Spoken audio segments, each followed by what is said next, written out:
Bon, alors, bonjour à tous. Merci d'être là en ce bel après-midi, ce beau jeudi.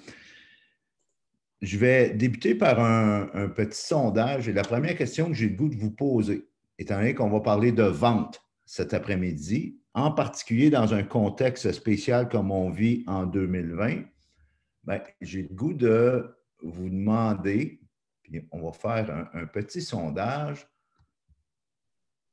si vous aimez la vente, parce qu'on s'adresse la plupart du temps dans ce genre de rencontres à des entrepreneurs, soit des entrepreneurs qui sont déjà établis ou des entrepreneurs en démarrage. Alors, on a un petit sondage qu'on a mis ici à l'écran que vous êtes censé voir et juste à répondre premièrement au sondage. Bon, 100% disent un peu, c'est intéressant. On a la moitié entrepreneur à temps plein, puis un autre entrepreneur qui est Ah, j'aime ça. Super.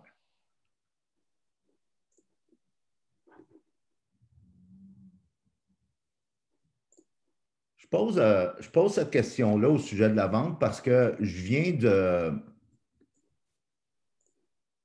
On va juste partager les résultats. Il y a une personne qui aime la vente passionnément. Ça, c'est intéressant.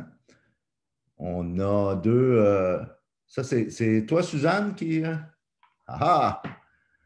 On a deux entrepreneurs à temps plein, un ou une à temps partiel qui est comme un side hustle, si on veut, là, j'imagine, parce que la personne a encore un emploi, puis quelqu'un qui est encore en réflexion. J'aime ça. 75%, vous êtes des solopreneurs et bon, on n'a qu'une seule personne qui est en affaires depuis plus de 5 ans. J'aime ça aussi. Donc, on a quand même, malgré le petit nombre qu'on est cet après-midi, on a quand même une belle diversité malgré tout. La vente a longtemps été un sujet, si on veut, un concept un peu péjoratif, dans le sens que je me souviens, je suis de la génération des baby boomers. Juste sur la ligne là, à 57 ans, 1963, sur la génération X, c'est selon. Et dans mon temps, on disait un bon vendeur, un bon menteur. On avait le mythe là, qui est capable de vendre un frigidaire à un Esquimau, tout ça. Et j'ai quand même eu beaucoup de plaisir d'une trentaine d'années dans la vente. Et je me suis aperçu avec le temps que il y avait une connotation péjorative, puis la vente avait mauvaise presse, mais pourtant, il n'y a aucune entreprise ou organisation, puis même j'ai été beaucoup impliqué dans des organisations à but non lucratif, et même dans ces organisations-là, je me suis rendu compte qu'on doit vendre, veut pas. Que ce soit des nouveaux memberships, que ce soit des idées, des concepts, des projets, des subventions, peu importe. On est toujours, sans s'en rendre compte, en mode vente, et ce n'est même pas une question de comme on voit l'image ici un peu, comment dire, caricaturale sur la diapositive. C'est beaucoup plus profond que ça, puis c'est ça qu'on va voir un peu cet après-midi. Parce que je ne vous apprends rien en disant que le monde change. Que ce soit les générations maintenant qui travaillent ensemble, Liberté 55 n'existe plus. Ce concept-là, il y a peut-être 10, 15 ans, 20 ans, là, que London Life avait mis, faisait la publicité. Je pense qu'il n'y a plus personne, sauf exception, qui vise la retraite à 55 ans. Le monde de l'emploi a changé. Maintenant, plus de 4 générations, puis même parfois 5, travaillent dans la même boîte. Alors, si on est en affaires et qu'on doit communiquer avec ces gens-là, ben, on doit s'adapter au niveau des communications et c'est ce qu'on va voir. On est aussi à l'ère de l'information. Prenons par exemple un média à grand tirage comme le New York Times. Une semaine d'information dans un média à grand tirage comme ce journal équivaut à ce qu'un homme recevait dans toute sa vie au 18e siècle. C'est fou. C'est même, je disais une statistique dernièrement, que notre fameux téléphone intelligent, on le débarre 150 fois par jour en moyenne. Alors, ce que ça fait, c'est que lorsqu'on est entrepreneur puis qu'on a des messages à passer puis qu'on veut capter l'attention, bien, on a ça comme défi de justement s'élever au-dessus de tout ce bruit-là. Parce que trop souvent, tout ce qu'on fait comme entrepreneur, on fait du bruit par-dessus du bruit. Et il y a aussi une nouvelle, ce n'est pas tellement une nouvelle science, mais c'est une science qui est plus à la mode maintenant, qu'on n'entend plus parler, qu'on entend un petit peu plus parler dans le monde du développement personnel et des livres et des médias et ainsi de suite, ce qu'on appelle la neuroplasticité. La neuroplasticité a découvert que notre cerveau a changé. En fait, les fameuses neurones qui relient chaque cellule de notre cerveau, s'ils ne sont pas utilisés, ben, un peu comme un jardinier au printemps qui enlève les mauvaises herbes puis qui fait un peu de sarclage et d'émondage puis qui fait le ménage un peu dans son jardin, ben, notre cerveau, c'est la même chose. Les neurones qui ne sont pas utilisés, le cerveau va s'en débarrasser. Ce qui fait que on est maintenant tous et chacun à certains degrés et on s'entend que je veux vraiment pas manquer de respect envers ceux qui souffrent vraiment de cette maladie-là, mais on est quand même un peu en déficit d'attention parce qu'on est beaucoup entouré de distractions et à cause ou grâce à la technologie, puis tous les médias, puis les médias sociaux, puis les téléphones intelligents, tout ça, notre cerveau ne se comporte plus de la même façon que là, 10, 15, 20 ans. Alors, évidemment, ça revient à dire que notre cerveau a changé, ce qui revient à dire aussi que votre capacité de capter l'attention chez vos clients, ça aussi, il faut s'adapter. Et sans compter les fameuses ventes en ligne, les Amazon de ce monde qui viennent jouer dans nos plates-bandes si on est entrepreneur, si on a des produits, services à offrir, tout dépendant, je ne vous ai pas demandé encore dans quel champ d'expertise, dans quel champ d'activité vous êtes, mais ça aussi, ça vient jouer. C'est une compétition que, pour la plupart d'entre nous, on ne peut pas négliger. Et les clients, nos prospects, notre marché a le choix. Il a été prouvé par la firme Gartner, qui est basée aux États-Unis, qui est spécialisée mondialement dans la recherche et la consultation dans tout ce qui est vente et marketing. Dans un contexte de vente B2B, c'est-à-dire business à business, de vente corporative, c'est la recherche qu'ils ont faite, c'est les statistiques qu'ils ont trouvées. Le client dans un processus d'achat. Alors, supposez que vous avez un client dans une compagnie, puis quand le client aurait peut-être besoin potentiellement de vos services, va seulement passer 17% du temps en moyenne à parler à un de vos représentants ou à parler à vous directement si vous êtes le responsable des ventes ou du développement des affaires dans votre propre entreprise. Ce qui veut dire que le reste du temps, le client est sur le web. Alors, on pourrait penser que le client a le choix. On pourrait avoir le réflexe de dire que le client a comment dire, toute cette puissance-là, ce pouvoir-là de pouvoir faire ses propres choix grâce à l'Internet. Eh bien, non. Surprenant, parce que voici ce qui arrive. Toute l'information qu'il y a sur Internet ne fait que porter à confusion encore plus. Et c'est là qu'en connaissant cette réalité-là, malgré le fait que le client a le choix, malgré le fait que le client a accès à une tonne de sources d'informations pour s'informer sur ce que vous faites, sur votre domaine d'activité, il n'en demeure pas moins que vous pouvez utiliser tout ça comme effet de levier, gagner la confiance de votre client et faire en sorte que le peu de temps qu'il va passer avec vous, il va passer un bon moment, vous allez pouvoir développer une relation avec et, ultimement, faire plus de ventes. Parce que si vous êtes en mode solution de problème, bien, à ce moment-là, vous allez vous démarquer auprès de votre client. Si on fait une analogie avec le choix que le client a, je ne sais pas si vous avez vécu comme moi, mais à supposer que vous achetez un sirop une fois de temps en temps, une fois par année, puis on arrive à la pharmacie, puis là, on se demande, il y a tellement de choix que si le pharmacien ne vient pas nous aider, on se demande lequel prendre.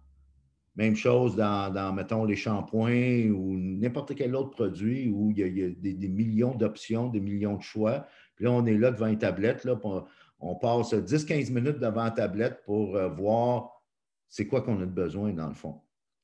C'est la même chose avec tout ce qui se fait en ligne maintenant, avec toutes les ressources que le client a sur le web. Souvent, je fais la comparaison avec ce qu'on vit à la pharmacie parfois, c'est qu'il y a trop de choix et on vient comme dépassé par les événements. Le mot en anglais que j'aime, là, c'est overwhelmed. Et c'est là que vous pouvez aider votre client et vous démarquer par le fait même. Alors, voici mes débuts dans la vente.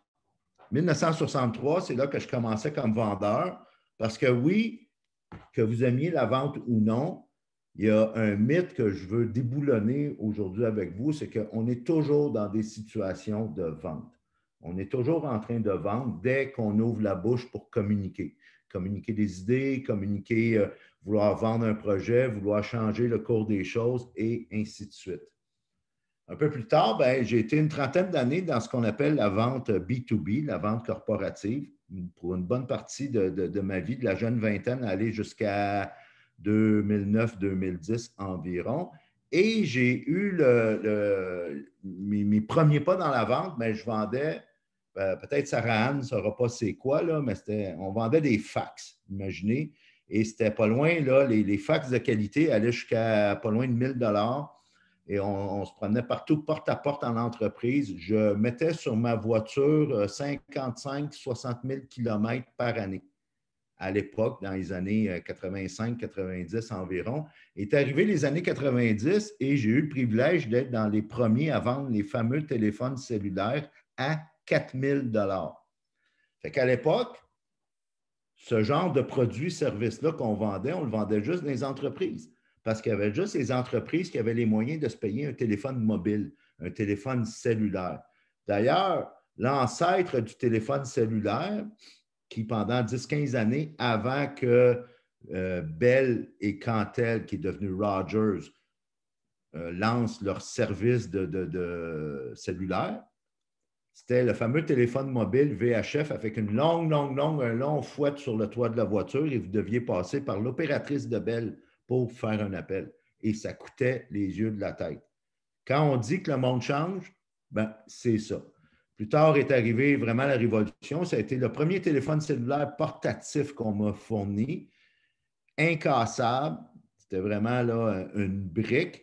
Et par la suite, imaginez, on avait même la possibilité de vendre les fameux pagettes.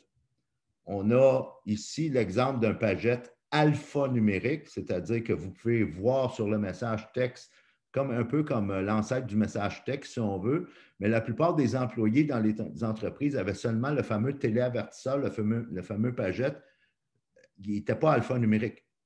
Il faisait juste comme sonner, puis là, tu savais que c'était le bureau qui t'avait appelé parce qu'il y avait juste le bureau qui avait ce numéro-là et tu devais t'arrêter dans une cabine téléphonique, débarquer de ta voiture, sortir 25 sous et dire oui, tu m'as appelé. Il faudrait que tu reviennes au bureau parce que M. Untel veut te parler.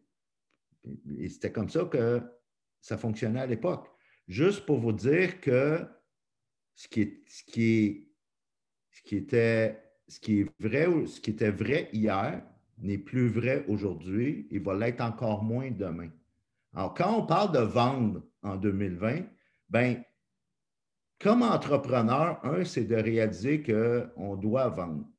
Par exemple, je rêvais à un moment donné, depuis 10-15 ans environ, de devenir conférencier, coach, formateur. Ce que je fais présentement avec vous aujourd'hui, pendant des années, je l'ai rêvé. Et je m'étais dit, un jour, je vais être à mon compte, je vais être entrepreneur, je vais faire de la formation en entreprise, je vais faire des conférences, je vais faire du coaching. Et je ne sais pas quelle bulle au cerveau m'a monté, mais je me suis dit que je n'aurais pas besoin de vendre. Ça va être fini la vente pour moi parce que maintenant, je vais être un coach, formateur, conférencier. Et j'ai frappé un mur parce que je me suis aperçu qu'on est toujours en train de vendre, tout le temps. Puis peu importe dans quel domaine on est, peu importe si on a un emploi au sein d'un organisme gouvernemental ou paragouvernemental, peu importe si on est entrepreneur, peu importe ce qu'on fait, quel domaine d'activité on est, bien, on est toujours en train de vendre. Alors, quand je disais tantôt le monde change, mais dans le fond, je dois me reviser et dire le monde a changé. Et ça, on doit, comme entrepreneur, être conscient, consciente de cette réalité-là. Non seulement il a changé, mais on regarde les petits virus ici, là. Je disais ça, moi, le monde a changé. Je dis ça depuis, et ma partenaire Linda pourrait vous témoigner, dans mes conférences, dans mes présentations, je le dis depuis 5 ans environ. Sauf que là, je le dis encore plus cette année. Ce qui était vrai en début 2020 ne sera pas vrai nécessairement en 2021, il l'est encore moins maintenant. Puis on doit, comme entrepreneur, être en mode solution et on doit s'adapter, mais il y a des solutions, puis il y a des façons de faire.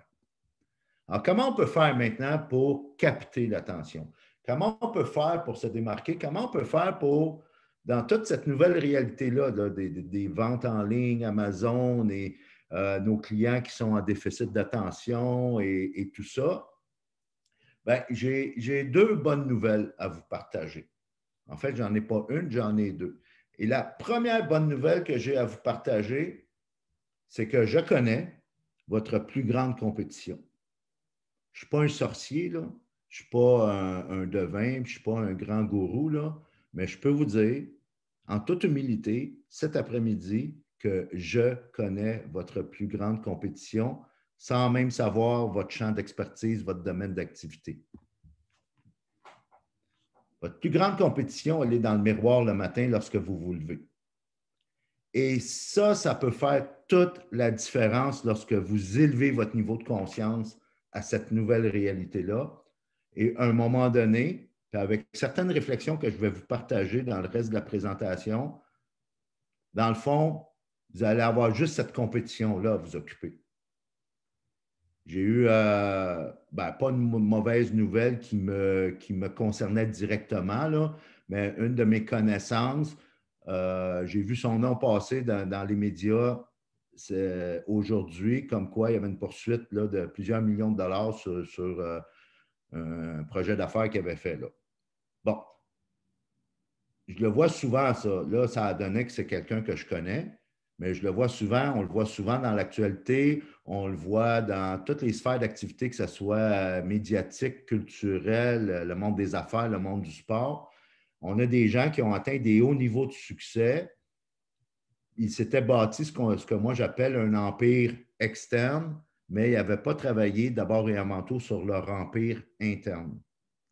Et quand tu travailles sur toi, quand tu fais face à ta propre compétition, puis que tu deals avec, puis que tu négocies avec, puis tu t'en occupes, c'est là que tu peux te démarquer. Et ce qui va arriver, puis mon souhait éventuellement, quand je vais vous avoir partagé mes réflexions cet après-midi, c'est que vous ne soyez plus en mode compétition, mais plutôt en mode création. C'est ce que j'ai réussi à faire, moi, après un long cheminement puis essai-erreur, c'est que je ne suis plus en compétition, je suis en mode création. Et c'est ce que je vous souhaite.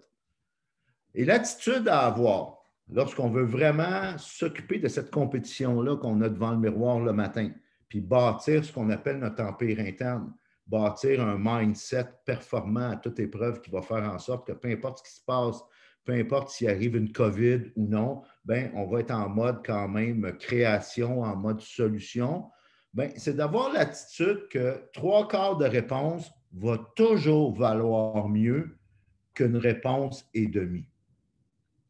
3/4 de réponse vaut mieux qu'une réponse et demie. Je m'explique. Lorsque on est rendu à avoir l'attitude d'une réponse et demie, c'est parce qu'on est arrivé, qu'on sait tout, qu'on connaît tout.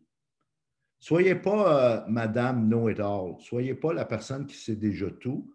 Soyez plutôt la personne qui, sans être dans le doute tout le temps là, ou dans la suranalyse, là, mais ayez ce petit espace-là pour être capable de vous réinventer. Ayez cette petite ouverture d'esprit-là pour être capable de dire, on a toujours fait ça comme ça, OK. Un peu comme la dernière conférence sur le web que vous avez organisée avec mon collègue Guy Bourgeois, qui disait que, je l'ai noté, c'est qu'en temps de crise, ben, il faut faire des choses que je ne faisais pas avant. Puis ce que M. Bourgeois disait, dans le fond, là, c'est que quand j'ai déjà l'attitude d'avoir une réponse ennemie, ben, je ne suis pas prête, je n'ai pas l'espace créatif pour changer, pour pivoter, pour me réinventer. Alors, quand j'ai l'attitude de 3/4 de réponse versus une réponse ennemie, ben, quand arrive une crise comme qu'on a vécu cette année puis qu'on est encore dedans, ben, on est capable de se virer de bord puis on est capable de se réinventer. Et ça veut dire, entre autres, et plus que, tu sais, on passe une bonne partie de notre jeunesse, là, tout dépendant le niveau d'études que vous avez atteint, on est en mode apprentissage. Vous allez à l'école, nos parents nous ont éduqués pour la plupart et on a suivi un certain cheminement scolaire et on est en mode apprendre. Mais là, le monde change tellement à une vitesse exponentielle, puis le monde a plus changé dans la dernière année qu'il avait changé dans les 5 années avant. Puis dans les 5 années avant, le monde avait changé plus qu'il avait changé dans les 40 années avant. Alors, ce qui arrive, c'est que comme entrepreneur, si on veut être en mode solution puis en mode création, bien, il faut apprendre à désapprendre. Et j'ai un petit clip que vous allez peut-être aimer à vous montrer qui nous, dans le fond, démontre c'est quoi l'attitude à avoir justement. À mon beau-fils, il faut changer l'eau du crocodile. C'est une infection. Ah, je sens rien. Non, pourtant j'ai installé l'évacuation des eaux usagées comme on le fait tout le temps. C'est bien ça les problèmes avec vous, mon beau-fils. Vous faites toujours comme on fait tout le temps. Oui, puis on a tout le temps fait comme ça. On a tout le temps fait comme ça. Avez-vous déjà entendu cette phrase-là dans différentes organisations, que ce soit dans vos domaines d'activité ou dans des organismes dont vous avez fait partie? C'est la phrase la plus dangereuse, que ce soit en leadership ou en entrepreneuriat. Oui, mais on a toujours fait ça comme ça. Et c'est là vraiment que quand on a cette attitude-là de 3/4 de réponse vaut mieux qu'une réponse et demie, bien, on fait en sorte d'enlever ça de notre esprit. Puis ça ne veut pas dire de changer pour changer. Ça ne veut pas dire de réinventer la roue juste pour réinventer la roue. Mais c'est de s'asseoir, puis l'attitude 3/4 de réponse, c'est que de façon régulière, je m'assois, puis je prends le temps de regarder mes processus, mes façons de faire, mes façons d'aller chercher des clients, mes façons de faire le marketing, sont rendus où mes clients, puis ainsi de suite. Puis là, à ce moment-là, je peux m'ajuster. Au besoin, bien sûr, mais au moins, je suis prêt, puis je suis beaucoup moins pris au dépourvu dans ce temps-là. Et là, ce qui m'amène à vous parler de branding personnel. Bon, quand on a fait le petit sondage là, bien informel en début de présentation, la plupart d'entre vous, sauf peut-être exception, vous êtes des solopreneurs. Alors, le branding personnel est plus important que jamais. Et c'est là que, dans un contexte où, si on revient à la statistique du début, qu'un client dans un processus d'achat B2B va seulement passer en moyenne 17% de son temps dans tout le processus d'achat à avoir une relation, à avoir une interaction avec vous ou votre représentant. De là, l'importance de développer une image de marque, un brand qui n'est pas réservé maintenant à toutes les Nike, Apple, Coca-Cola et McDonald's de ce monde. Quand on parle de branding maintenant, tous et chacun, sans exception, que vous le vouliez ou non, dans l'ère que l'on vit maintenant, vous avez une image de marque. Peut-être vous en prenez soin, peut-être pas. Ça vous appartient. Et les conséquences viennent avec. Mais vous avez un branding personnel. Et comment on peut en prendre soin? Bien, souvent, on en prend soin dans nos interactions avec les gens.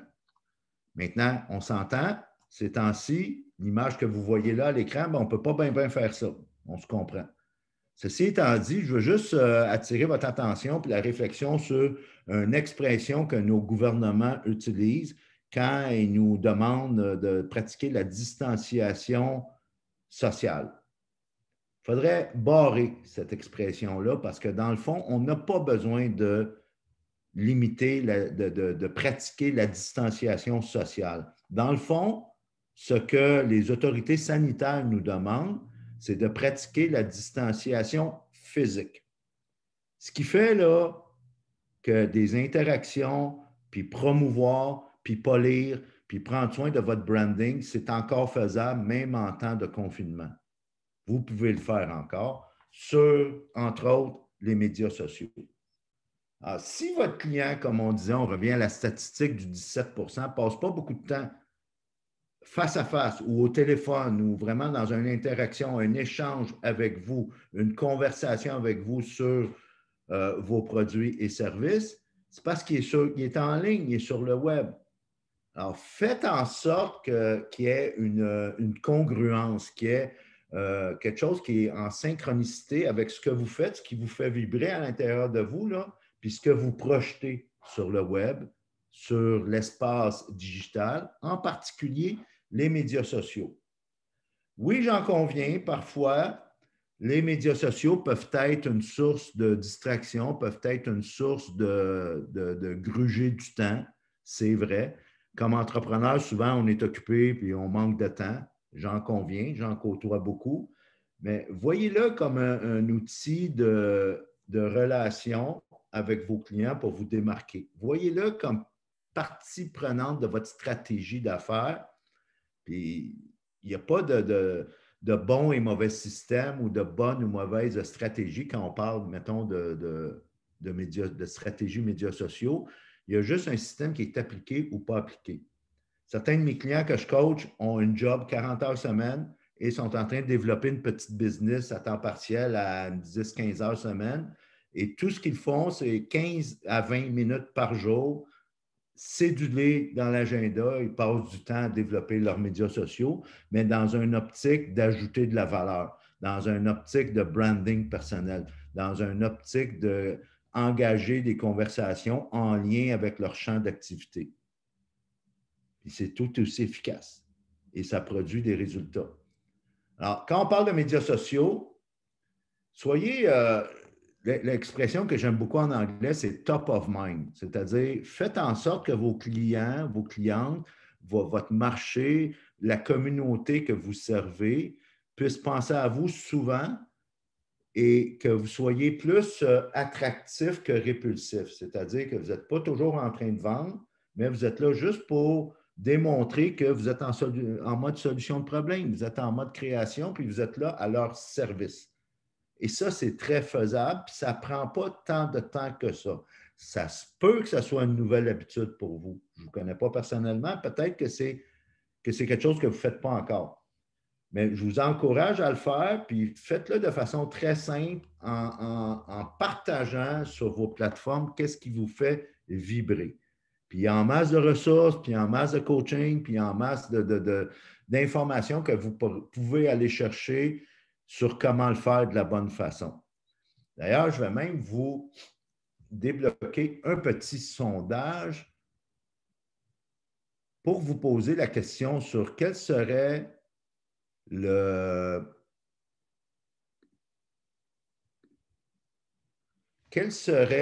ratio? Parce qu'on est tous là pour vendre. Si vous avez une business, une entreprise, et vous voulez faire des ventes parce qu'on veut bien sûr rentrer des revenus, les médias sociaux peuvent être une opportunité pour vendre.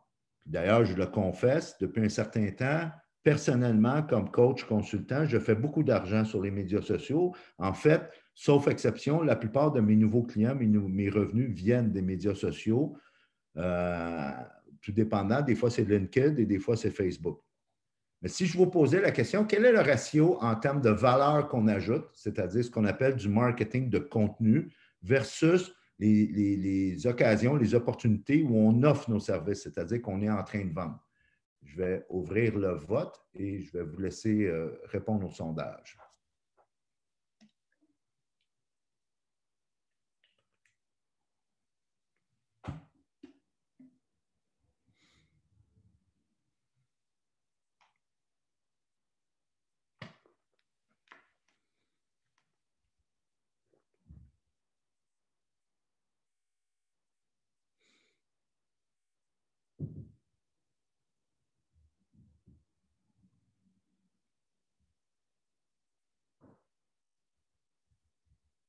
Parfait. Je ne sais pas si les deux personnes qui n'ont pas voté, c'est parce qu'ils sont occupés ailleurs. Bon, de toute façon, on va montrer les résultats. Alors, il y a 3 personnes qui ont la bonne réponse dans le fond, qui est 80-20. Il fut un temps, dans les débuts là, de Facebook et compagnie, qu'on nous suggérait le ratio 70-30. Et même les experts maintenant en marketing digital s'entendent pour dire que ce ratio-là est rendu 80-20. C'est-à-dire 80% du temps, j'ajoute de la valeur. Je fais juste comme offrir des conseils, des blogs, des petites vidéos, des capsules. Il y a différentes façons, tout dépendant de ce que vous faites. Libre à vous le choix du média que vous voulez utiliser. Ce qui s'en vient beaucoup populaire ces temps-ci, c'est le podcast. Faire une petite capsule vidéo, ça n'a pas besoin d'être parfait. Je dis toujours que la version 1.0 vaut mieux que la version 0.0. Soyez présent, ajoutez du contenu, ajoutez de la valeur et faites-le dans un ratio de 80-20. Parce qu'après un certain temps, quand vous allez avoir maintenu ce ratio-là, le 20 vous allez offrir vos services, vous allez offrir une promotion, un spécial que vous faites ou un produit que vous avez lancé ou peu importe. Bien, c'est comme si il y a Seth Godin, un gourou du marketing, qui à l'époque appelait ça du marketing de permission. Parce que le marketing intrusif, ça ne fonctionne plus. D'ailleurs, les publicités à la télé, dans les journaux, tout ça, ça ne fonctionne plus comme avant. Ce qui fait que vous allez vous démarquer, ce qui fait que crise, pas crise, puis même au sortir de cette crise, vous allez être top of mind pour vos clients, puis les clients vont vous faire confiance parce que vous allez avoir développé une relation. Mais c'est quand vous appliquez ce ratio-là, et c'est pour ça qu'on appelle ça du marketing de permission. Pensez à l'image que j'aime utiliser quand on veut retirer des médias sociaux, c'est le guichet automatique. Un guichet automatique, là, si on fait exception de ceux qui ont des marges de crédit, là, vous pouvez seulement retirer du guichet ce que vous avez déposé au préalable. Les médias sociaux, c'est la même chose parce que même si Facebook fait des milliards avec la publicité, Facebook, d'abord et avant tout, n'est pas un outil de marketing. Facebook est un outil social de relation. Ceci étant dit, il y a moyen de l'utiliser comme effet de levier. Il y a moyen de bâtir des relations. Il y a moyen de développer votre branding personnel sur ces différentes plateformes-là. Alors, peut-être que Facebook n'est pas pour vous, peut-être que c'est plus LinkedIn, peut-être un mélange des deux. Ça, c'est vous qui le savez mieux que moi. Mais développez-vous une stratégie de développer votre brand, de démontrer que vous pouvez offrir de la valeur à votre communauté. Et c'est là que, dans cette crise de confiance-là qu'on va vivre, c'est là que vous allez vous démarquer. Et un branding personnel, il faut en prendre soin. Il faut en prendre soin comme n'importe quel jardin qu'on prend soin à la maison. C'est la même chose. Ça ne prend pas des heures et des heures. La plupart du temps, ce n'est pas compliqué. La plupart du temps, c'est même facile à faire. Mais voici le défi, puis ça, je dis ça souvent. Souvent, que ce qui est facile à faire, c'est aussi facile à ne pas faire. Fait qu'il faut développer l'habitude, tout simplement, d'en prendre soin de votre branding personnel. Et faites l'exercice du miroir comme on a fait tantôt. Est-ce que vous voudriez faire affaire avec vous? Est-ce que la personne dans le miroir est une personne attirante pour vous en termes de business, d'offres de produits et services? Et faites-vous confiance à cette personne-là? Feriez-vous confiance à cette personne-là pour régler vos problèmes que votre business règle justement?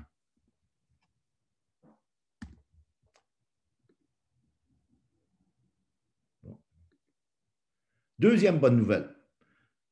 La première bonne nouvelle, c'est que la compétition, votre plus grande compétition est dans le miroir le matin lorsque vous vous levez. La deuxième bonne nouvelle, c'est que notre système d'exploitation humain, que ce soit, là, si on fait une comparaison avec Windows, j'ai quitté Windows là, depuis 2 ans maintenant, je ne sais plus, ils sont rendus, c'est encore Windows 10.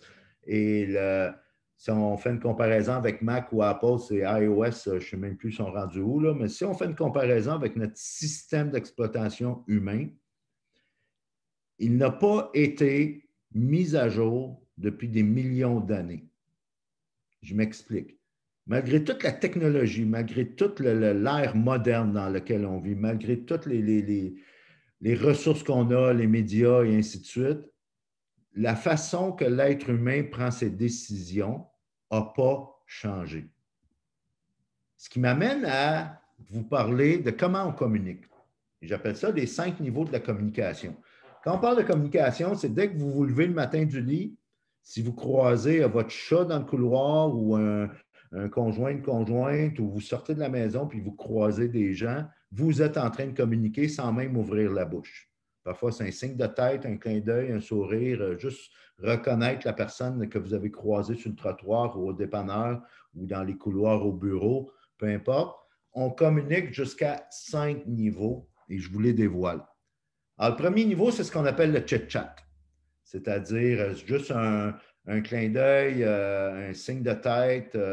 Ça a été Linda et moi, quand on est parti de Laval, il y a 5-6 ans environ, Chamédé-Laval, puis qu'on s'est envenu à Hawkesbury, on a eu comme un choc culturel parce que tout le monde se salue, tout le monde se parle. Quand on se croise, tout le monde, il y a un petit signe de tête, il y a quelque chose.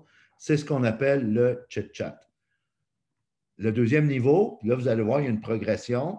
C'est ce qu'on appelle le rappel des faits. Le rappel des faits, c'est évidemment au Canada francophone, je ne sais pas si les Anglais fonctionnent de la même façon, là, mais c'est la température. S'il y a beaucoup venté hier, ou la pluie, ou la neige, ou le verglas, peu importe, on parle de la température ou si vous êtes amateur de sport, on va parler de la game de hockey de la veille. C'est ce qu'on appelle le rappel des faits. Ensuite, va venir nos opinions. Là, vous allez voir dans la progression qu'on s'entend que ce n'est pas avec tout le monde qu'on partage nos opinions. Il y a un lien de confiance qui commence graduellement, qui doit s'établir avant qu'on aille à ce niveau-là.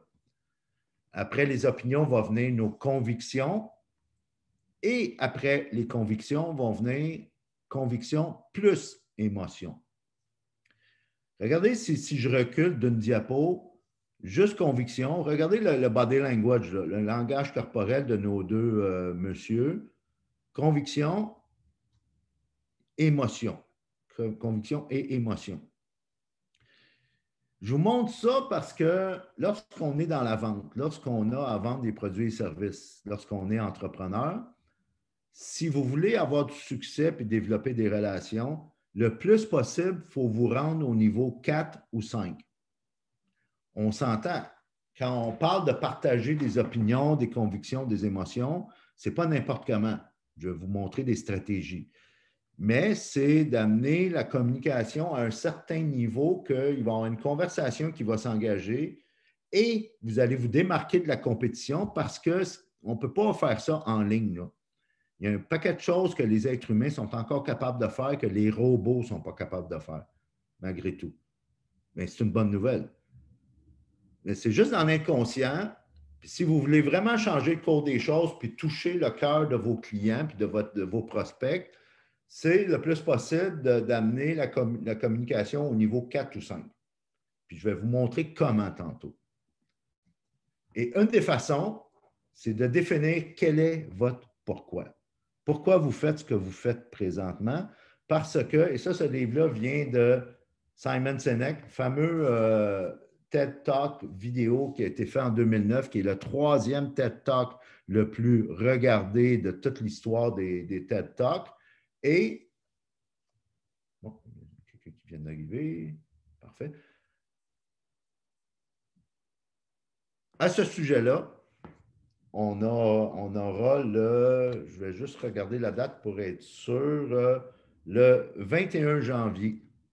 Le 21 ou le 28, je pense que c'est le 28 janvier, on aura la possibilité de passer beaucoup plus de temps sur ce concept-là qui est comment trouver, comment définir votre pourquoi et comment vous pouvez vous démarquer, comment vous pouvez avoir plus de clarté et vous, quand je dis démarquer, c'est vraiment vous démarquer de la compétition quand votre pourquoi est clair. Puis je vais vous montrer juste brièvement aujourd'hui comment on peut faire ça.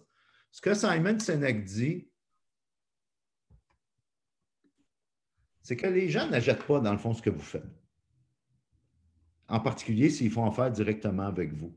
Les gens achètent pourquoi vous le faites. Et ce que Simon Sinek explique, c'est que la plupart des entreprises, puis je suis sûr que vous ne faites pas exception, savent qu'est-ce qu'ils vendent, le fameux quoi. Et savent comment ils font, comment ils produisent, comment ils ont mis au point ce service ou ce produit-là. Et mettons les normes, les spécifications, les différentes technicalités, comment tel ou tel produit ou service a été conçu, a été bâti. Fait qu'on sait ce qu'on vend et on sait comment on le fait. Malheureusement, beaucoup d'entreprises ne savent pas pourquoi ils le font. C'est appelé à changer avec le temps, Mais trop souvent, et je le vois beaucoup avec des clients que je suis en coaching, en consultation, sont là juste pour faire de l'argent. Ce qui est pas mal en soi, là. Puis moi, le premier, je veux en faire de l'argent, là. J'aime ça, les bonnes bouteilles de vin, j'aime voyager, j'aime les beaux vêtements, puis j'aime ça me gâter. Mais j'aime me lever le matin avec une raison, par exemple. J'aime que quand je me lève le matin, je sais que ça va faire une différence. Et savoir pourquoi on fait les choses, ça fait toute une différence au niveau focus, au niveau clarté, mais au niveau aussi de se démarquer face à la compétition. Et le fameux cercle d'or, que si je reviens ici, que Simon Sinek a conçu, ce qu'il appelle son Golden Circle, et il dit même que c'est biologique, dans le sens que si on fait une comparaison puis qu'on fait une coupe transversale du cerveau, on a ce qu'on appelle notre fameux cerveau logique qui prend des décisions. Bon, il fait froid, je vais mettre mon manteau, il pleut, je vais prendre mon parapluie, puis là, on analyse l'information ambiante, on analyse l'environnement, on analyse les faits, le data, les statistiques, l'information, puis ainsi de suite, puis on tente de prendre nos décisions là-dessus avec l'information qu'on a. C'est ce qu'on appelle le cortex, le cerveau logique. Le fameux comment et le pourquoi dans le cercle d'or, c'est le fameux cerveau limbique, qui est le cerveau émotif, qui fait que parfois on va prendre des décisions, on va sentir qu'il y a une chimie, on va sentir qu'il y a des raisons que je ne suis pas capable d'expliquer, parce que le cerveau limbique n'a pas capacité de parole. Je suis sûr que vous êtes déjà arrivé de vouloir avoir besoin de faire un achat pour la maison. Vous allez dans une boutique spécialisée, peu importe, ou une quincaillerie, et le vendeur ou la vendeuse connaît très bien son produit, son service, connaît son affaire. Toutes les technicalités, les spécifications, ainsi de suite, sur le bout des doigts. Et là, vous vous dites, à la fin de l'entretien, vous dites merci beaucoup, je vais y penser. Et peut-être que vous allez demander un dépliant explicatif ou peu importe. À l'inverse, je suis convaincu que vous avez déjà fait un achat, puis en revenant à la maison, votre partenaire vous a demandé pourquoi tu as acheté ça, puis vous n'étiez pas capable d'expliquer. Parce qu'il y a eu comme cette impulsion-là qui fait que vous avez fait l'achat parce que c'est venu parler à votre cerveau limbique qui n'a pas capacité de parole.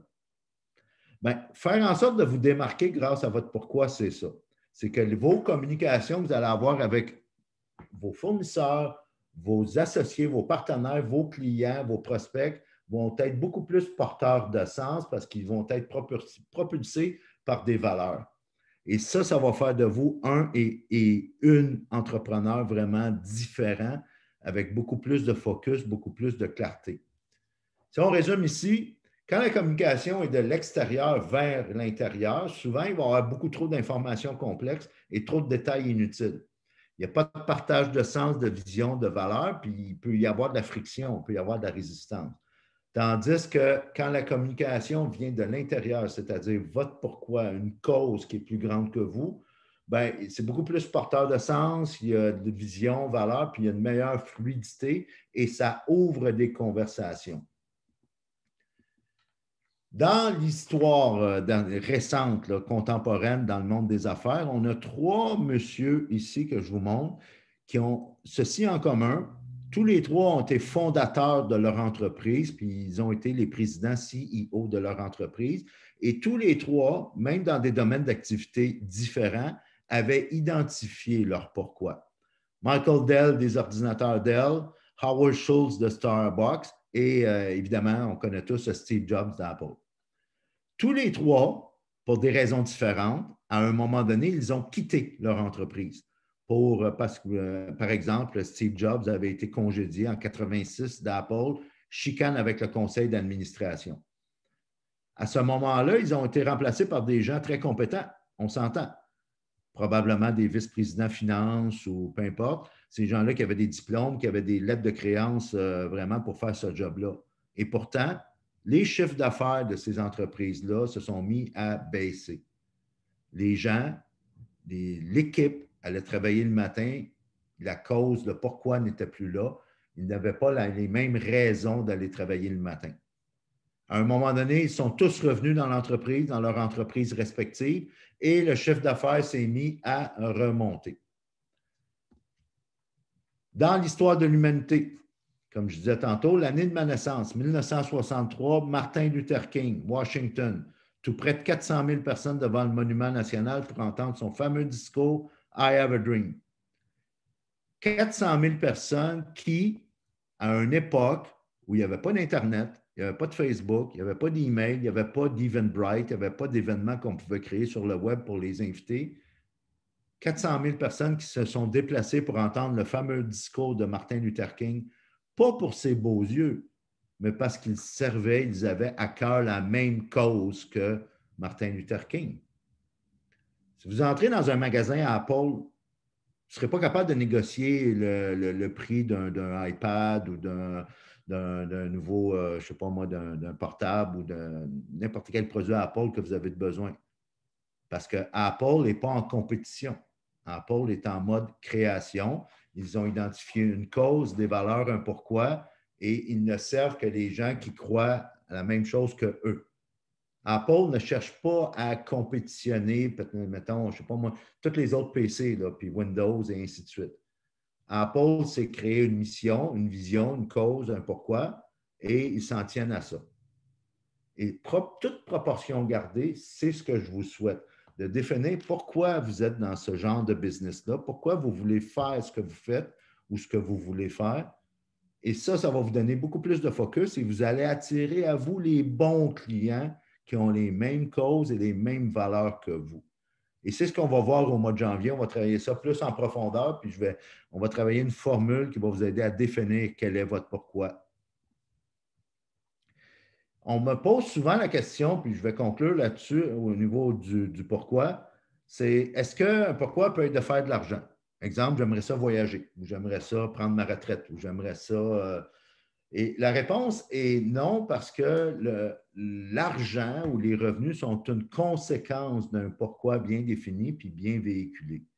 Et l'exemple de ça, c'est tout dernièrement, on a les compagnies allemandes là, qui produisaient des autos diesel qui se sont mis à falsifier les systèmes de mesure et d'instrumentation des systèmes diesel pour, dans le fond, tromper le client.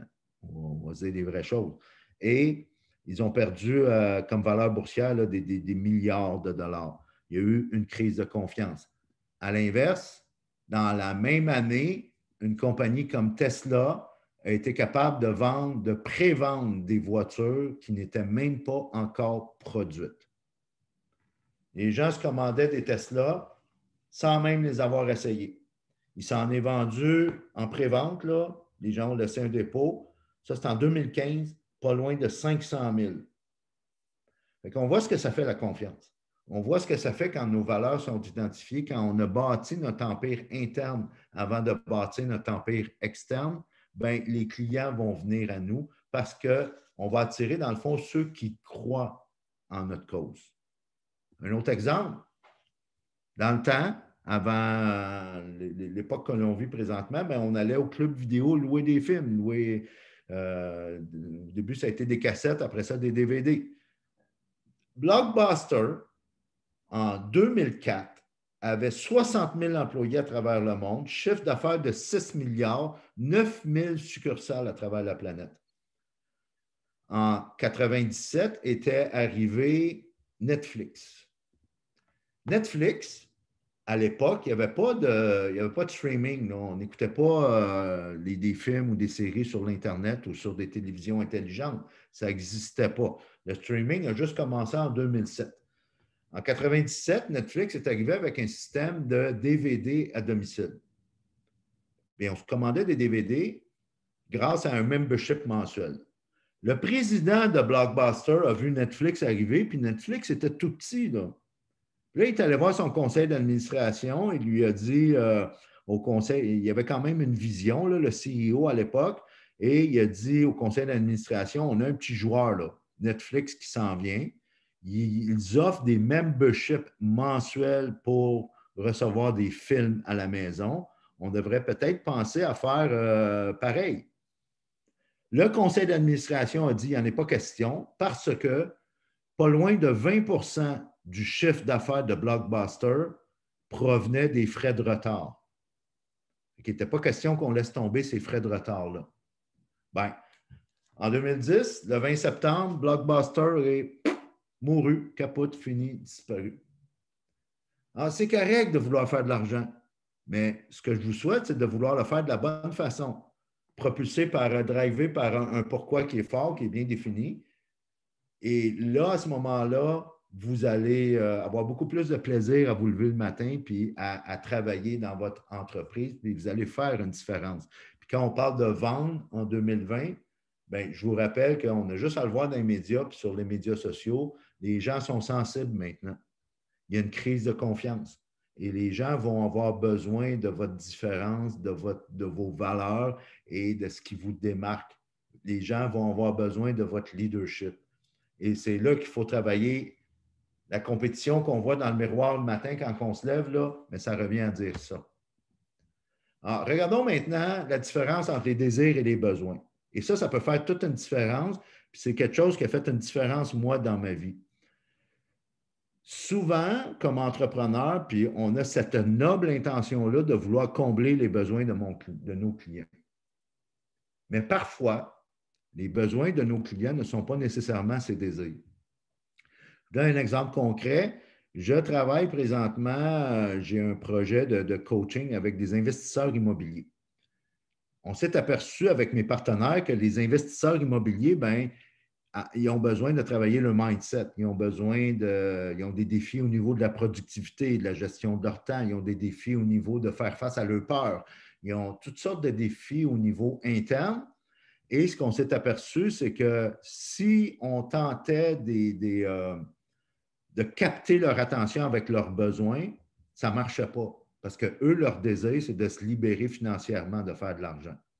On a dû changer notre discours et les attirer là-dessus, les attirer sur leur désir. Puis un coup qu'on les a attirés comme à la pêche, avec leur désir, ce qu'ils désirent vraiment, là, leur cœur, là, après ça, on peut les amener, on appelle ça un geste de leadership, là, on peut les amener à découvrir leurs besoins. Mais d'abord et avant tout, il faut commencer avec leur désir. Et ça, si vous parvenez à faire ça, vous allez vous démarquer dans vos ventes. Et répondez toujours à cette question-là parce que le client, lui, il se la pose la question. WEIFM, ce n'est pas une station de radio quelque part en Ontario, c'est plutôt l'acronyme What's in it for me? Pourquoi je t'écouterais? Pourquoi je m'assoirais devant toi? Pourquoi tout le temps que je passe sur le web à faire mon magasinage puis mes recherches, oui, je suis peut-être confus, là, mais pourquoi toi? Pourquoi je m'assoirais avec toi pour écouter, répondre à tes questions, écouter ce que tu as à dire? Alors, prenez le temps de répondre à ces questions-là, puis ça va vous aider beaucoup après ça à parler au désir de votre client. Puis posez-vous la question, c'est quoi le problème que vous réglez? Quel est, et répondez à cette question-là de façon très simple. Puis on va faire un petit exercice dans pas long. Quand je dis de façon très simple, voici ce qui arrive, c'est qu'on voit passer, on l'a dit tantôt, on est à l'ère de l'information. On est à l'ère où on est surchargé d'informations et je ne suis pas intéressé à votre solution si je ne suis pas d'abord conscient de mes problèmes. Alors, quand vient le temps de faire la différence entre désir et besoin, ayez en tête, faites-moi prendre conscience de c'est quoi les défis que je vis. Et à ce moment-là, je vais dire, OK, ouais, c'est vrai, OK. Et là, je vais être intéressé à ta solution. Il faut faire cette équation-là, cet exercice-là avant et le faire simplement. Et un truc, en fait, il y a 3 façons de faire pour découvrir ça quand vous voulez en savoir plus. Tu sais, quand on parlait tantôt là, de la fameuse attitude 3/4 de réponse vaut mieux qu'une réponse et demie, bien, une technique de vente pour vous aider justement à avoir cette attitude-là, puis à aller chercher quels sont les désirs de votre client, puis comment je peux résoudre ces problèmes. Il y a 3 façons. La première façon, c'est de poser des questions. La deuxième façon, c'est de poser des questions. Et la troisième façon, c'est de poser des questions. Ça, je vous dis ça en toute humilité, là, parce que quand j'étais dans la vente corporative, là, à vendre des télécoms puis de la radiocommunication, j'étais conscient de ça personnellement. Puis je faisais des efforts là, vraiment pour être meilleur dans mes questions que mes réponses. Mais à toutes les fois, puis je dois vous l'avouer candidement et humblement, je revenais au bureau, puis là, l'ingénieur avec lequel je travaillais venait me voir, puis il me posait une question, puis ah, merde, j'ai oublié de poser telle question. soyez meilleur avec vos questions qu'avec vos réponses et ça va vous ouvrir des portes. Vous allez développer des relations, vous allez gagner la confiance et conséquemment, vous allez faire plus de ventes. Et l'attitude à avoir, parce que souvent, tu sais, quand on développe notre brand, quand on développe notre image de marque, on a investi dans des logos, sites web. Je ne connais pas vos business respectifs, mais vous avez peut-être investi là, dans de la logistique, des ressources humaines, puis une différente structure, peu importe. Bien, on est fiers, avec raison. Mais gardez toujours l'attitude de ne pas être intéressant, mais d'être plutôt intéressé. Et là, vous allez gagner la confiance, puis à la longue, ça va être payant pour vous.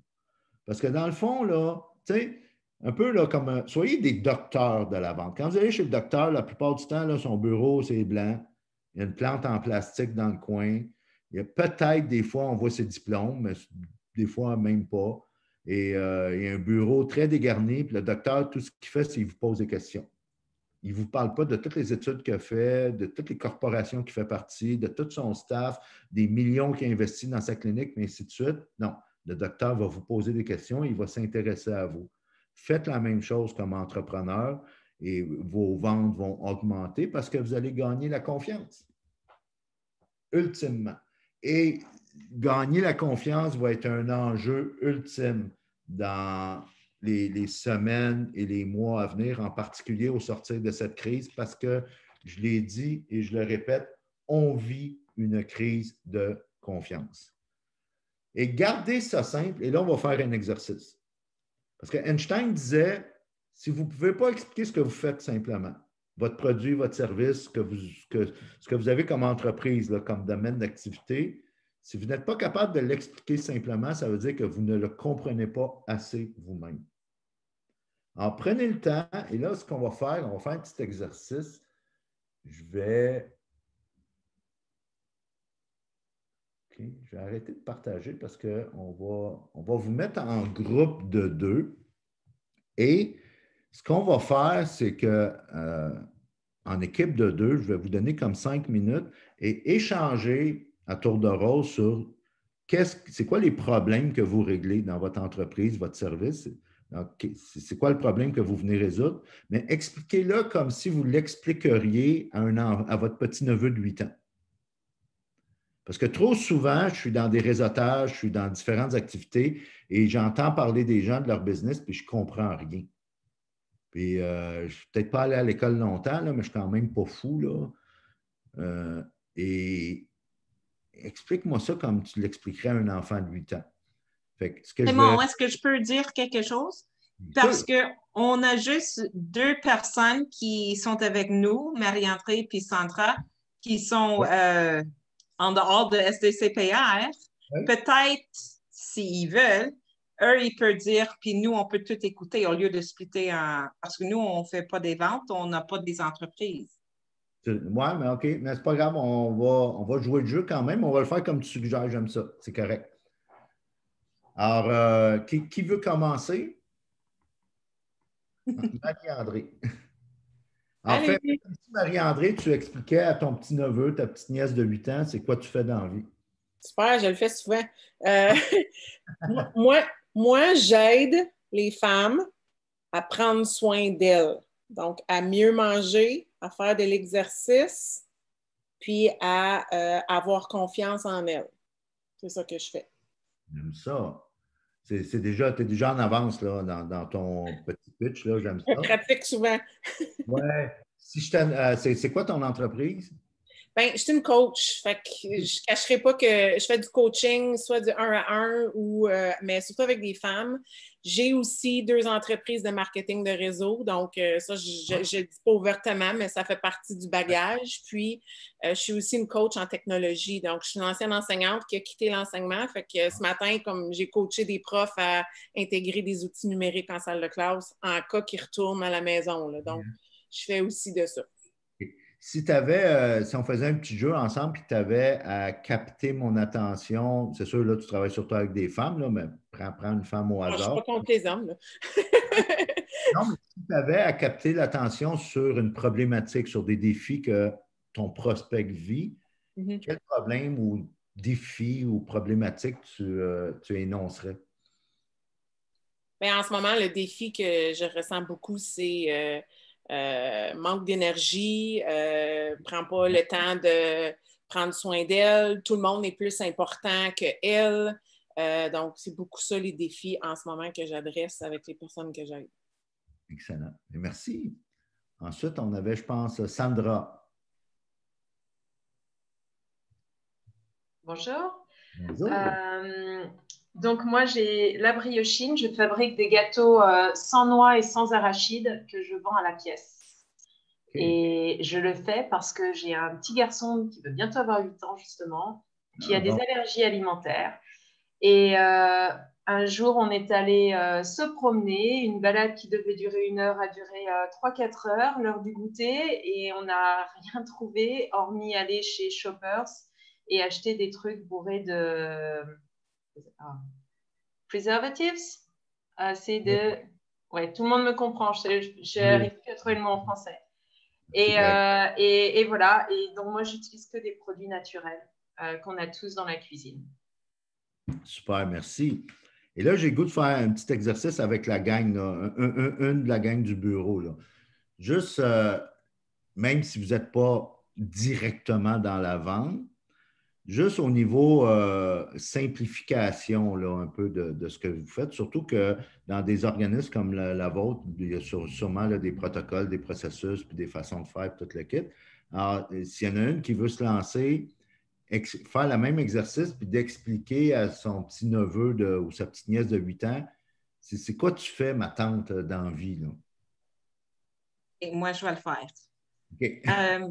Comme Marie-André, je dis ça souvent parce que mes parents, ils ne comprennent pas qu'est-ce que je fais.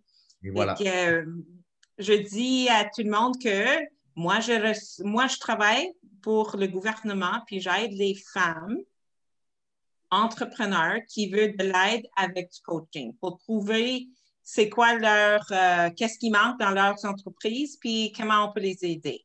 Fait qu'on engage quelqu'un comme Marie-André ou quelqu'un comme Audrey, puis on trouve une façon pour aider ces femmes-là. Good. C'est clair, j'aime ça.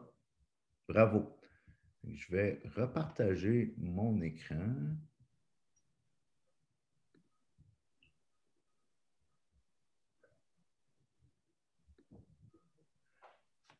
Parlons maintenant de fameuse expression qui est très à la mode ces temps-ci, qu'on entend beaucoup parler, même si je trouve que ça fait abstrait et concept là, pour la plupart du temps. Parlons mindset, parlons d'attitude, parce que très souvent, quand on a réalisé ça, que notre plus grande compétition est devant le miroir le matin quand on se lève, quand on a commencé à identifier qu'est-ce qui nous fait vibrer, pourquoi on se lève le matin.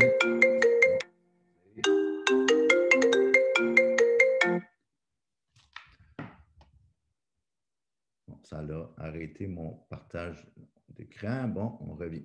Parfait. On va faire couper ça au montage. Ouais, fait que ce que je disais, quand on a identifié tout ça, souvent, ce qu'on a à travailler, c'est vraiment notre attitude, notre état d'esprit face à ça. Parce que souvent, l'entrepreneuriat, en fait, quand on parle de performance d'entrepreneur, bien, ça se passe entre les deux oreilles la plupart du temps. Non.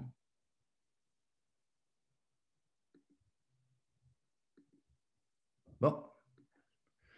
Et là, la chose, la réflexion que je voulais vous partager, c'est ce qu'on appelle le fameux courage. Parce qu'il se peut, je ne vous connais pas personnellement, mais je le vois souvent avec des entrepreneurs, il se peut que pour, mettons, aller cogner à des portes ou faire de la prospection, du marketing, contacter des clients et ainsi de suite, il est fort possible que vous ayez besoin de courage.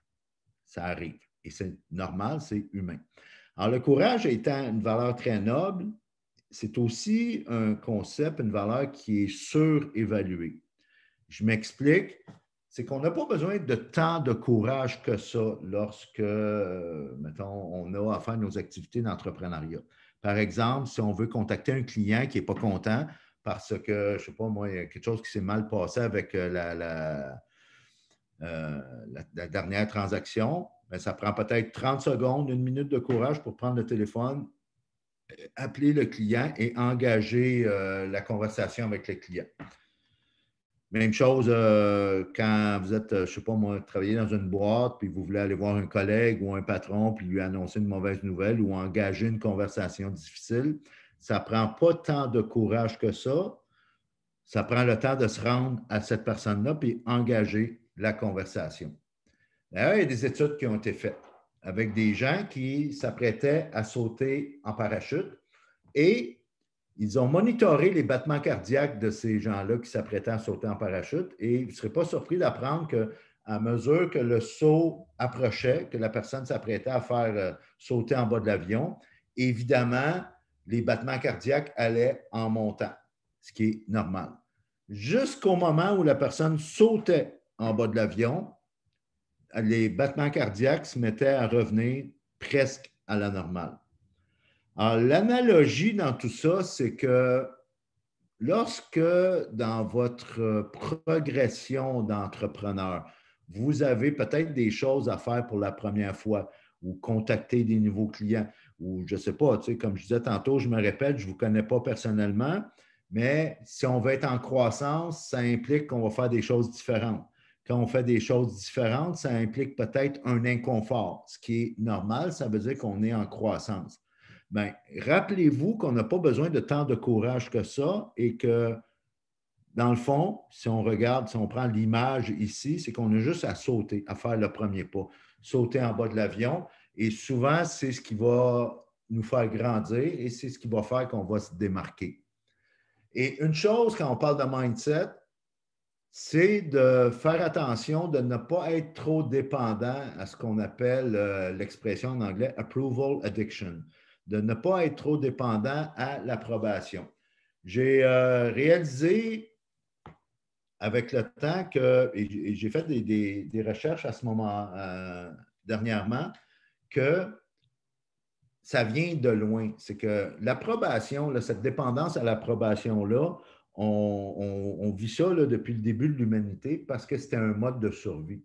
Et après ça, comme enfant, l'enfant va survivre grâce à l'approbation de ses parents, de ses professeurs, tuteurs et ainsi de suite, des adultes qui l'entourent.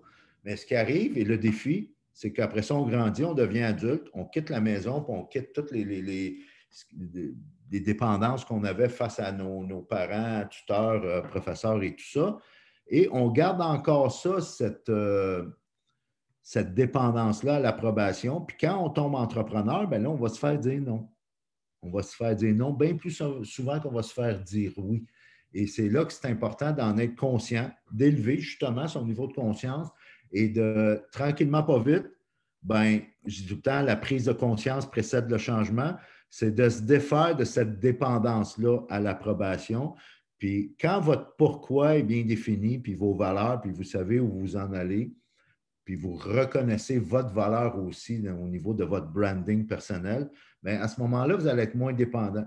Parce que ce n'est pas vrai que tout le monde va vouloir faire affaire avec vous, puis c'est correct. Comme entrepreneur, on se fait bien plus souvent dire non que oui. Mais on a juste besoin de bien servir ceux qui nous disent oui. Ils vont nous référer. Puis à ce moment-là, il y a de plus en plus de gens qui vont nous dire oui, puis on va avoir bien du fun dans notre business. Et c'est ce qui m'amène à un outil très puissant qui, dans le fond, quand on regardait tantôt les 5 niveaux de communication, puis que je vous suggérais d'aller au niveau 4 ou 5, là, au niveau là, de partager vos convictions avec émotion. Tout ça est dans le cadre de votre champ d'expertise, bien sûr. On ne sort pas du cadre, là. On reste dans votre business, dans votre champ d'expertise, dans votre domaine d'activité, mais il y a un outil très puissant qui peut vous aider à vous démarquer puis faire en sorte que vous allez communiquer, converser avec vos clients avec émotion. Et si je vous montre cette image-là ici, est-ce que ça vous dit de quoi? La bière. La bière, oui. Mais c'est impacté. Sandra, tu disais? Sandra. Non, pour moi, c'est ne pas avoir peur de ce qu'il y a de plus gros que soi. Oui, je vais vous le dire. Dans le fond, c'est une annonce de Budweiser au Super Bowl. Puis je vous donne d'autres indices ici. Fait que, pourquoi je vous parle de ce phénomène-là, c'est que on s'entend que c'est le Super Bowl en temps normal, c'est un gros phénomène médiatique. On s'entend que même si vous n'aimez pas peut-être nécessairement le football, puis vous ne suivez peut-être pas la saison régulière, souvent, là, il y a des milliards, tout près d'un milliard de personnes qui regardent ça sur la planète. Et un des phénomènes du Super Bowl, c'est les publicités.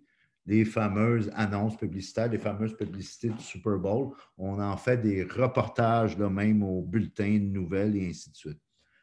Qu'est-ce qui fait, selon vous, que les annonces, les publicités du Super Bowl se vendent si cher et que c'est un phénomène? Avez-vous une idée?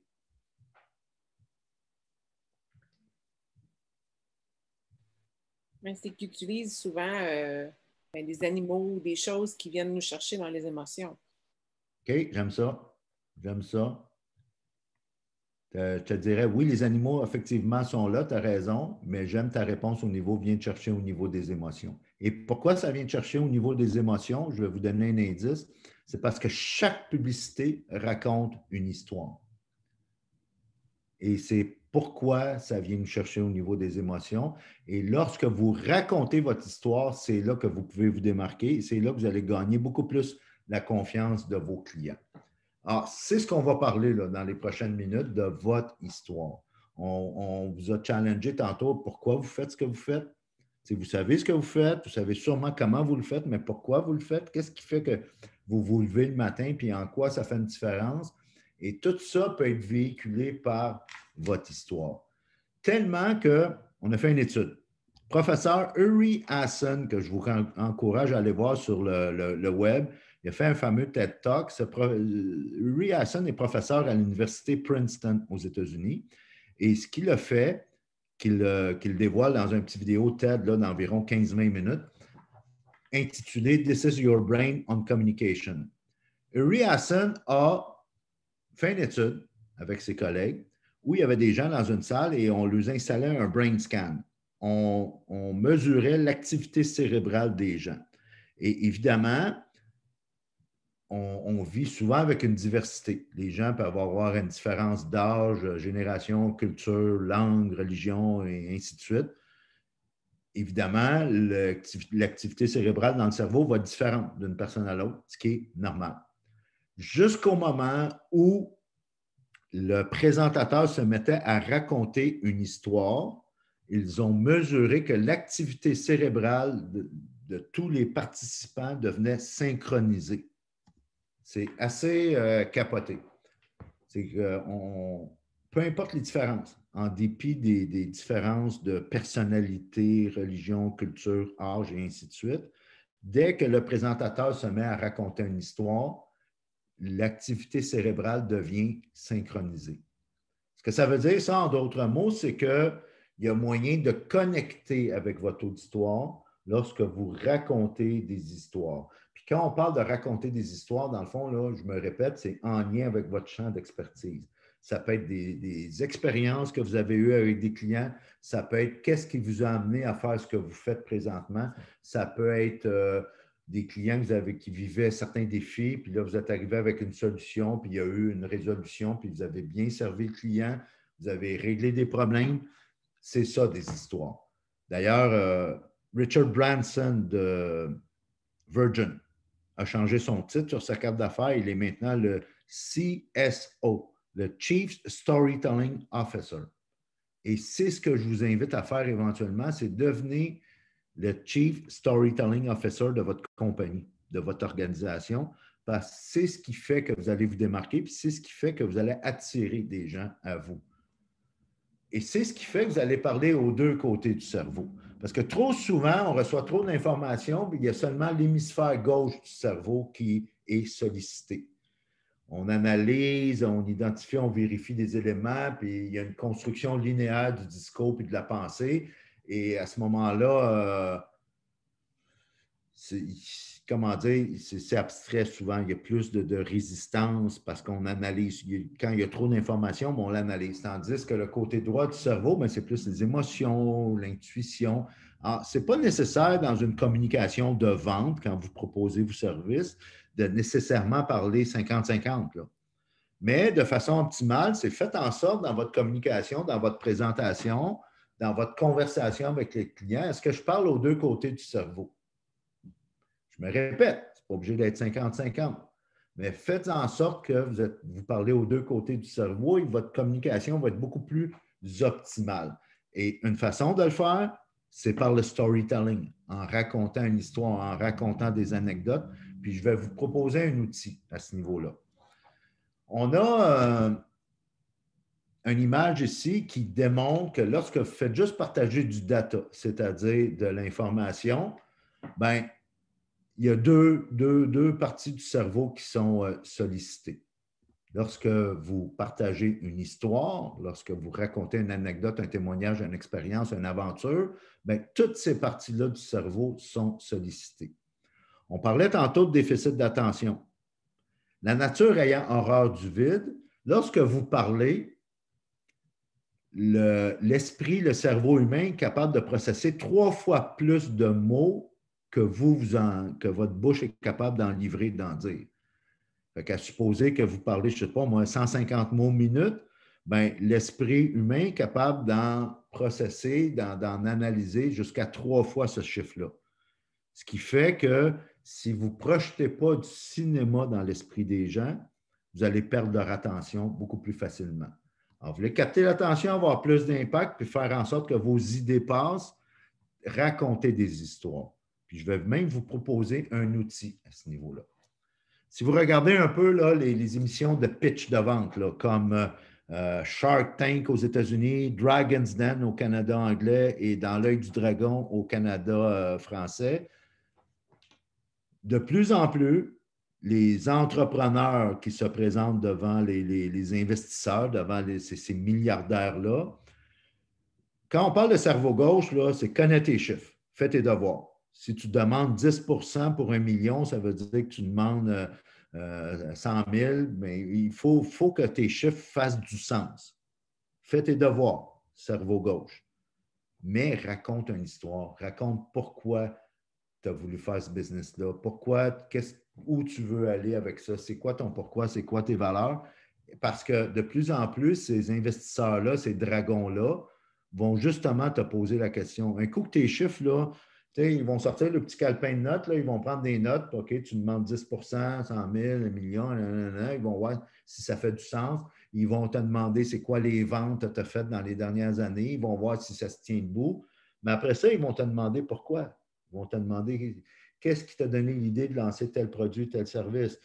Ça vient d'où, ça? Puis ils vont te demander ton histoire. Parce que même la dame qu'on voit ici, là, la Barbara Corcoran, elle révélait dernièrement qu'elle investit toujours dans l'être humain avant la business. Bien, il faut démontrer ça, l'être humain. Puis l'être humain, bien, c'est au-delà des chiffres. Puis c'est ça, bâtir son branding personnel. Puis c'est ça, travailler avec la compétition qu'on voit dans le miroir le matin, là, bien, c'est ça que ça veut dire. Puis comment on fait pour mettre en valeur cet être humain-là?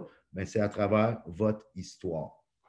Il y a toujours 3 phases à une histoire. Puis ça peut servir dans un petit pitch de vente, là. La première phase, c'est le contexte, le setup. C'est quand ça s'est passé.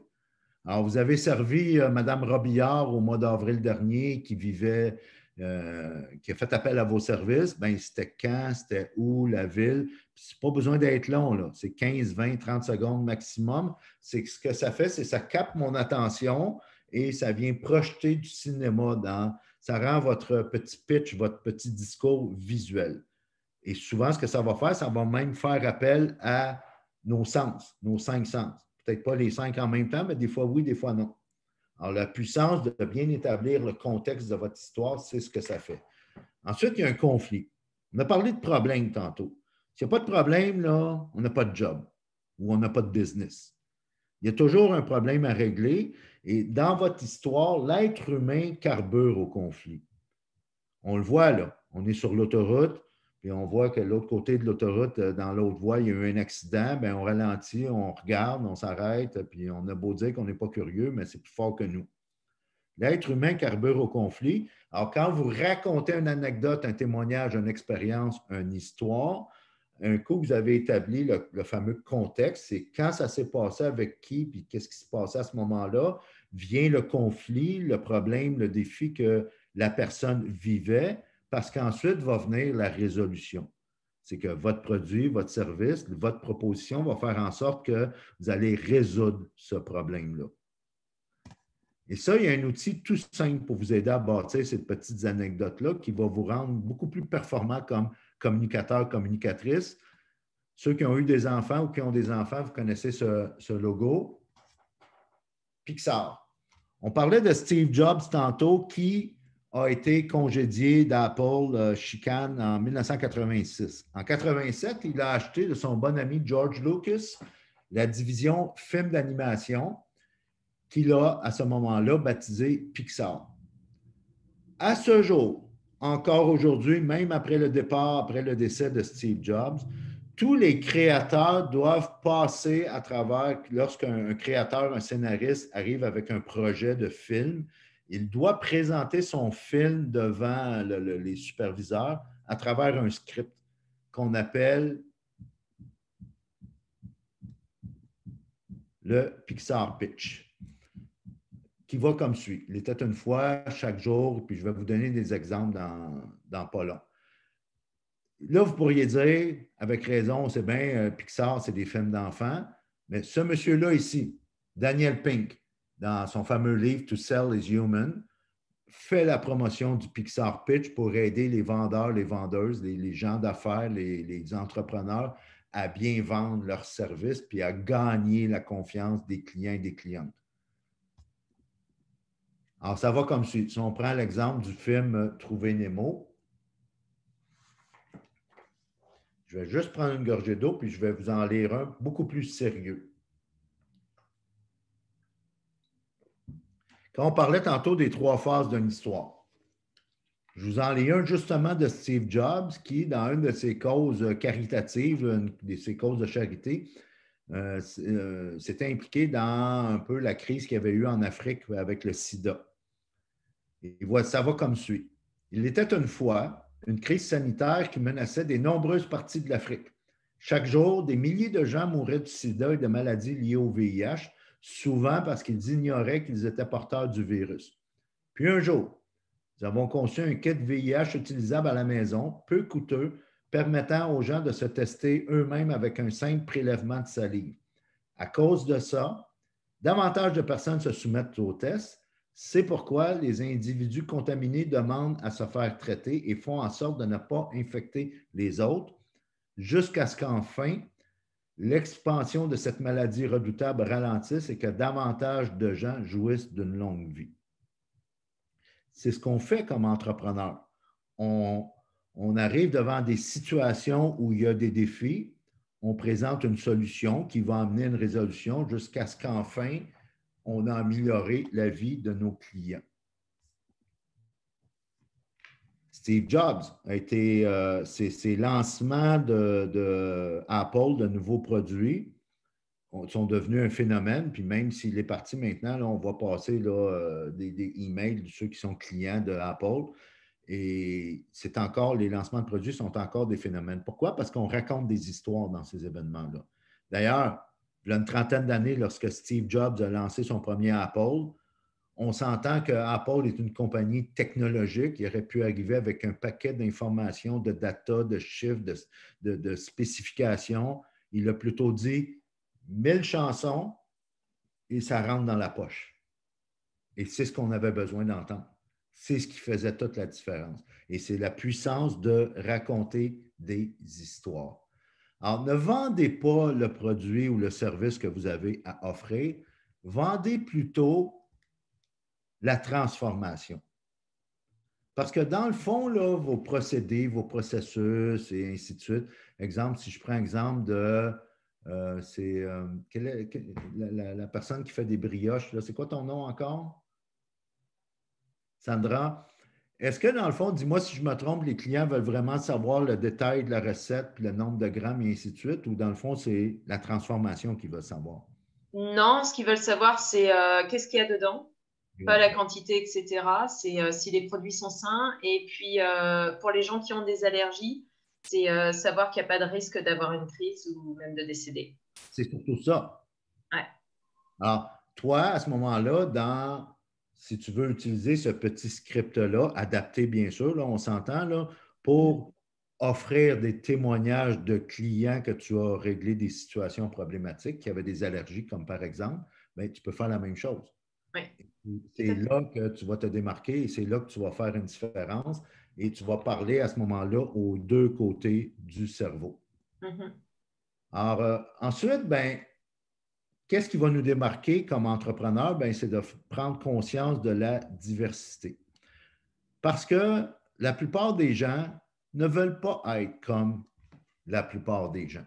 Tout le monde est unique et une chose qui va vous démarquer comme entrepreneur, c'est de réaliser ça, de réaliser que si moi, là, vous voulez m'offrir vos produits, vos services, puis vous me faites réaliser que je suis unique, que c'est pas, votre solution n'est pas nécessairement mur à mur, bien, à ce moment-là, je vais être plus porté à vous écouter.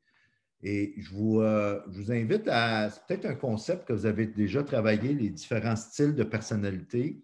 Qu'est-ce qui fait que vous allez vous démarquer comme entrepreneur au niveau de vos ventes, en particulier dans un temps de crise, encore plus comme on vit ces temps-ci? Bien, c'est de faire en sorte d'adapter vos communications au style de personnalité de votre client.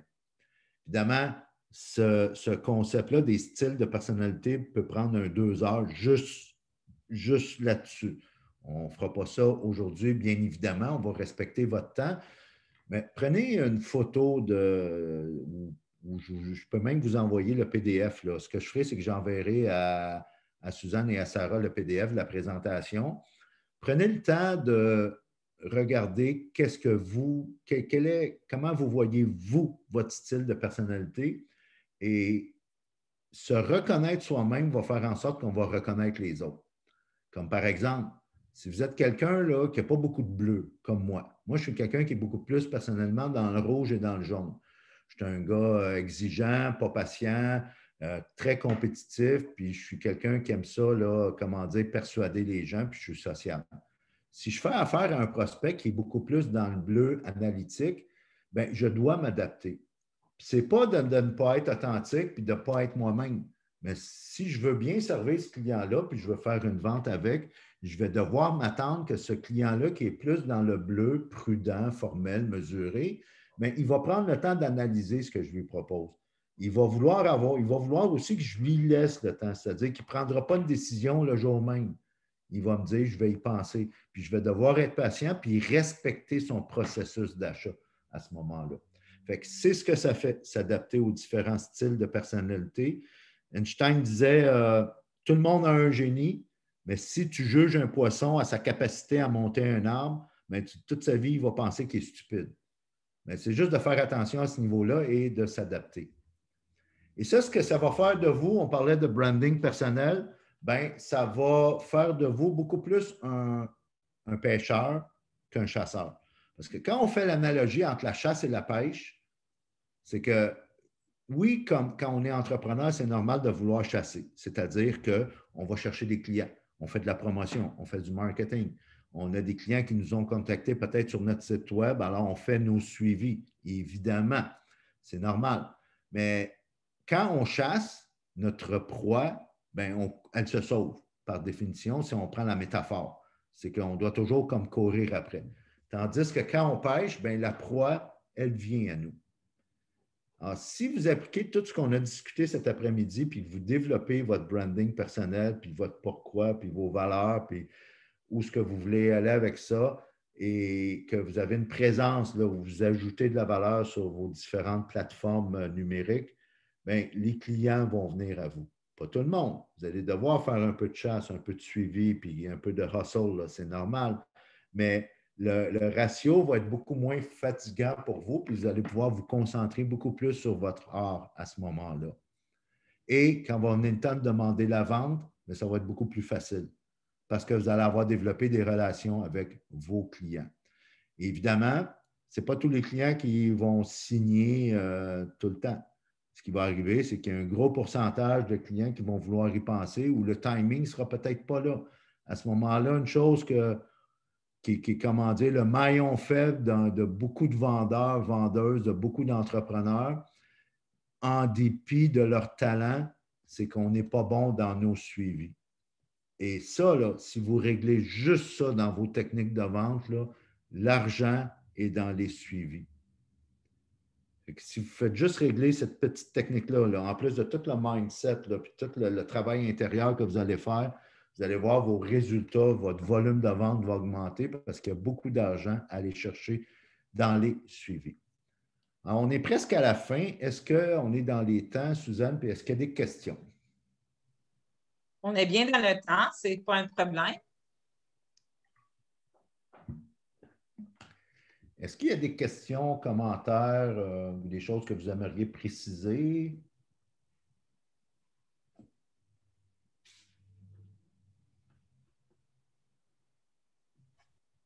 Moi, j'ai beaucoup apprécié. Merci beaucoup. Merci, c'est gentil. Je vais, à ce moment-là, de toute façon, je vais envoyer à Sarah et à Suzanne, je vais convertir le PowerPoint en PDF et je vais leur envoyer. Vous avez aussi mes coordonnées si jamais vous voulez avoir plus d'informations ou vous informer sur mes programmes et ainsi de suite, ou juste si c'est des questions, ça va me faire plaisir. Juste à me contacter, je suis facile à trouver et ça va me faire plaisir d'avoir une conversation avec vous sur Zoom ou peu importe, là, puis ça, sans frais, là, ça va me faire plaisir. Ça fait partie de ma mission. Je vous laisse là-dessus. On a beaucoup parlé dans les médias ces temps-ci avec la crise qu'on vit de l'importance de l'achat local. Je pense que c'est une belle opportunité pour les entrepreneurs justement d'en profiter de ça, de cette nouvelle dynamique-là d'achat local. Ceci étant dit, personnellement, moi, comme consommateur, je ne serais pas porté à faire absolument… Oui, je vais être prêt à payer plus cher parce que je suis sensibilisé à l'achat local. Ceci étant dit, il faut que je vive une expérience. Il faut que j'ai une relation, il faut qu'il y ait une conversation, il faut qu'il y ait un lien de confiance qui s'établit avec le commerce, l'entrepreneur, peu importe. Et c'est là que vous avez l'opportunité, grâce à cette… tu sais, la crise qu'on vit présentement, on ne l'a pas demandé, mais ce n'est pas parce qu'on ne l'a pas demandé qu'on ne peut pas en profiter. Moi-même, le premier, pendant 2-3 semaines, au mois de mars, j'ai vécu un peu dans le déni, puis je me disais, voyons donc, il n'y a rien là, c'est quoi ces niaiseries-là? Dans les 6 phases d'une crise, il y a toujours le déni en premier, puis on est tous un peu passés par là à différents niveaux. Mais après ça, c'est de se réinventer. Quand notre pourquoi est fort, on peut se réinventer, c'est beaucoup plus facile. On va juste changer peut-être notre comment. Entretenez des conversations avec vos clients. Puis la bonne nouvelle, dans le fond, s'il y a une bonne nouvelle au sortir de cette crise-là, puis on le voit quand les gens, en général, dans la population s'expriment, malgré le fait que maintenant on peut magasiner en ligne, les gens ont le goût de voir du monde. Parce que les êtres humains, on est des créatures sociales. Éventuellement, au sortir de cette crise-là, oui, vous avez peut-être déjà la possibilité d'avoir des boutiques en ligne dans vos entreprises, mais les gens vont vouloir vous parler quand même. Ils vont être disposés à vous parler si vous avez quelque chose à dire, si vous avez une histoire à raconter, si vous avez des valeurs bien établies, puis un pourquoi, puis ainsi de suite, puis vous allez attirer les gens à vous, un peu comme l'histoire de la pêche, grâce à votre branding personnel. Puis je veux terminer avec une suggestion de livre que je vous suggère qui vient de justement le même auteur qui a écrit Start with Why. Tout commence par le pourquoi, Simon Sinek, qui est sorti tout dernièrement The Infinite Game, qui est très bon, puis c'est un très bon concept que dans le fond, quand on a cette attitude-là qu'on est dans un match, dans un jeu qui est infini, qui ne se termine jamais, on sait que nous, on a un temps limité sur cette terre, mais si on bâtit une entreprise, un service, un concept qui est plus grand que nous, à ce moment-là, ça va nous rester. Puis on va avoir beaucoup plus de plaisir et de signification à se lever le matin. Alors là-dessus, je vous souhaite merci d'avoir été là, une bonne fin de journée, puis au plaisir de se reparler bientôt. Merci beaucoup. Merci. Merci beaucoup, Raymond. C'est super apprécié comme présentation. Je pense que même si